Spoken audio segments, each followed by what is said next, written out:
Kalika Movies Recording Studio.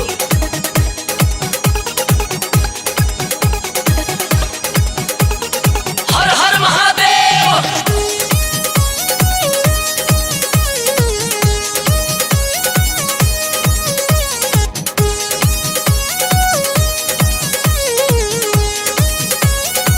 Here comes DJ Praveen Soni.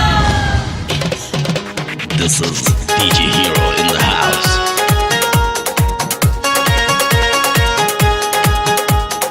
बोला बोला बाबा बैजूनाथ की।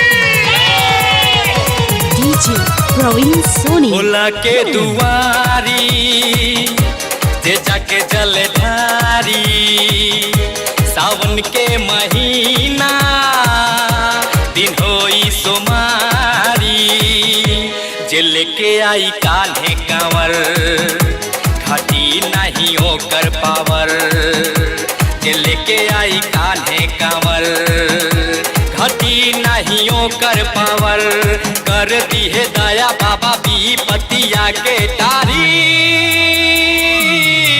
हाटारी, बम बम बम बम बम भोला के दुआरी जे जाके जलधारी, सावन के महीना दिन होई सोमारी। Kalika Movies Recording Studio.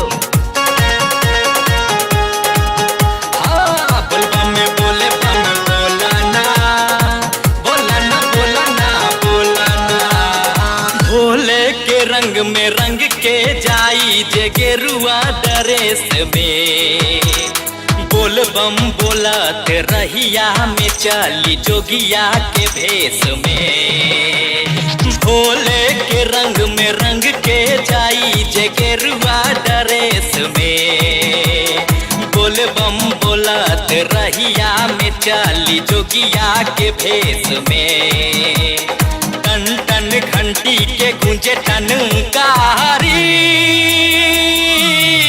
हाँ बोला बम बम बम बम बम भोला के दुआरी जे जाके जलधारी, सावन के महीना दिन होई सोमारी, भोला के दुआरी जे जाके जलधारी। So all you guys out there, put your hands together for Praveen Soni.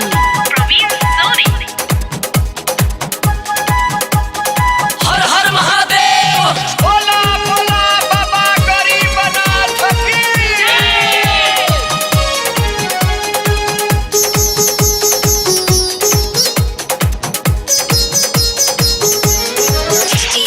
राजा होया भिखारी सभे बन के कंवरिया, नाचत झूमत जाई जे शिव के नगरिया, हाँ राजा होया भिखारी सभे बन के कंवरिया, नाचत झूमत जे जाई बाबा के नगरिया, रहिया में बोले बम के बोला जाएगा